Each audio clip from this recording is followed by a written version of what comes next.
All right, guys, what is going on? Me and Chad Hoover, the big man. What up?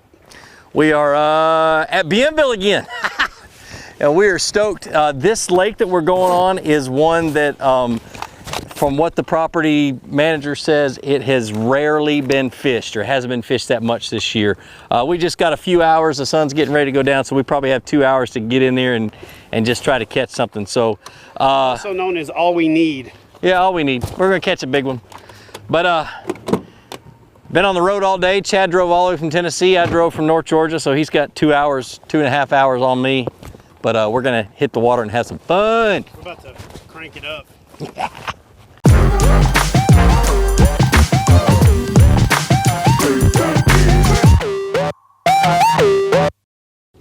All right, so the name of this lake is called Hooker Bay.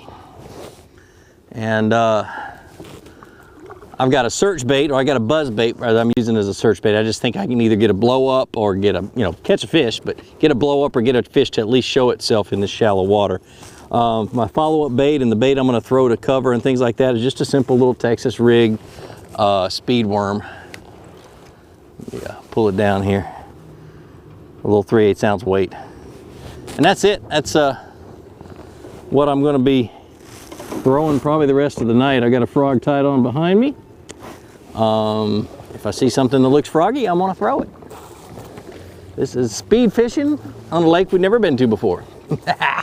Hurry up, fat boy, let's go. All right, so I'll tell you a little bit about Bville. Bville plantation, I just finally got a chance to sit down and look at the property lines, and I did a measurement on Google Earth, and it is 8 miles from the furthest point to the furthest point, north to south. It is 4.5 miles across, and it's almost entirely lakes built by, I don't know if you can see it because of the sun, that big old machine that's sitting right there.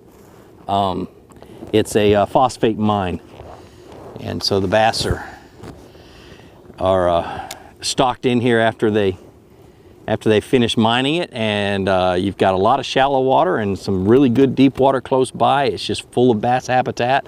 The minerals in the soil keep the water at the right pH to be able to grow plankton and algae, and so the bait fish have plenty to eat, so they're healthy, and the bass eat pretty much year round. They just gorge themselves all the time, and so it's just a matter of going from lake to lake to lake and looking for that one big bite. There's lakes on this property that you can catch 50 or 60 2 to 4 pounders, and there's lakes on this property that you can catch a 20-pound bass.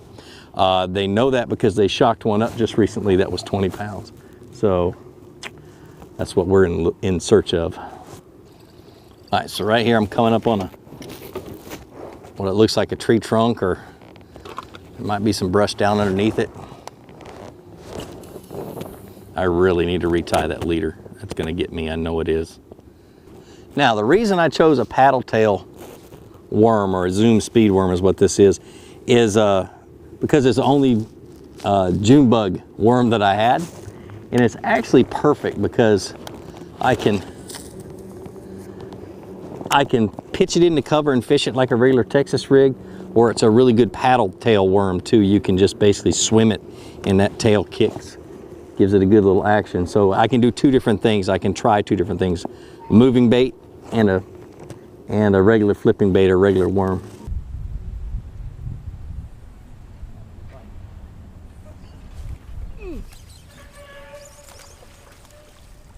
First fish.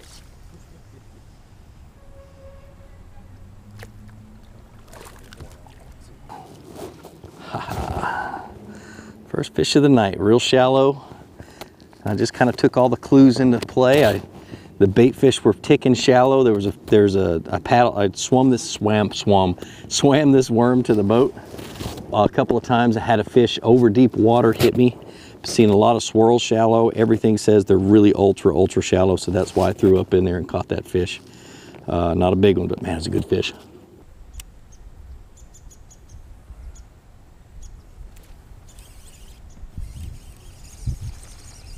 Small one.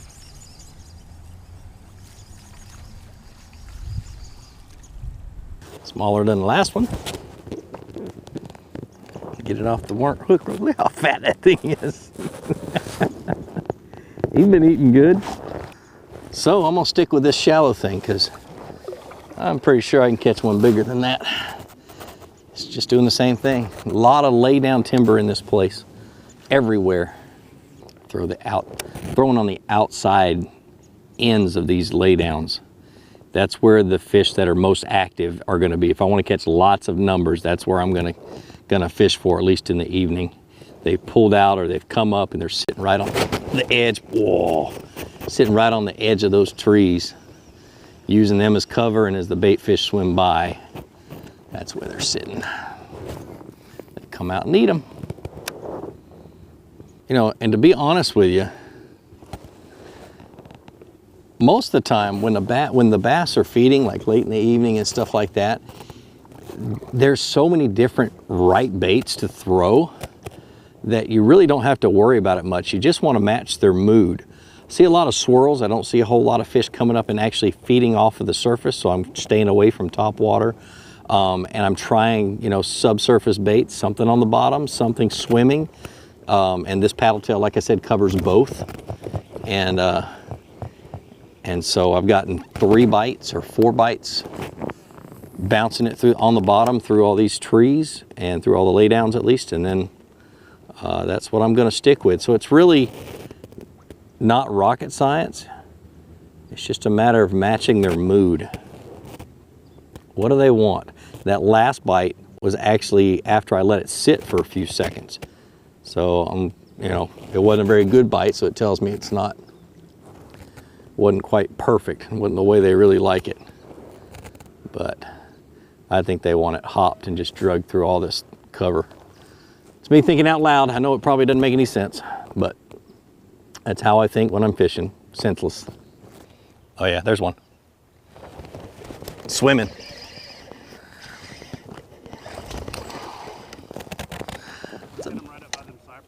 Yep, that's a better one. I was swimming it to the boat in open water.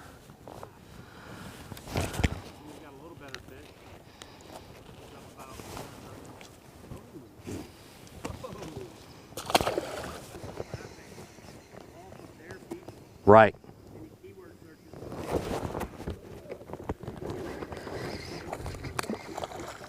Swimming it.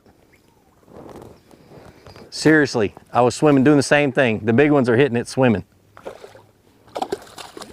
Look at that.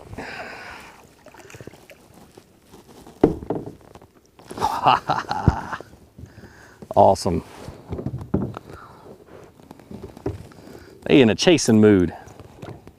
So basically what I'm doing is I'm swimming it. And the key to that is when you get a bite, you basically drop your rod and give them some slack.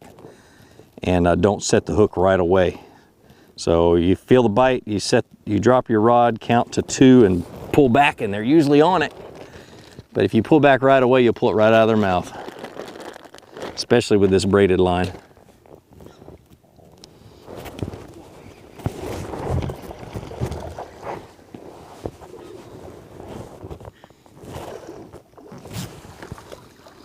Yes, sir.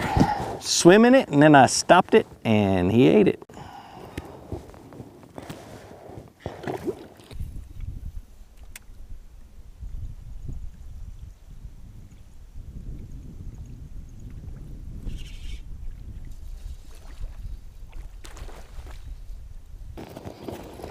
Dude. Yeah.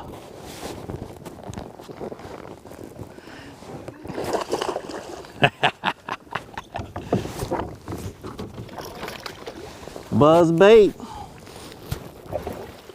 Look at this fish, guys. Yes! Oh, man, look at that thing. That's a good last fish for today. Caught him on a buzzbait. This is a Cavatron. I got a little grub on the back. If you guys watch my buzzbait video, you'll know that I almost always have one on there. Awesome. We're gonna be back at this tomorrow with a special guest. And like I always say, be sure to introduce somebody to fishing. Introduce them to my channel. Let me help you teach them how to fish. More importantly, get out on the water and go out and catch some fish. and have a great day. See ya.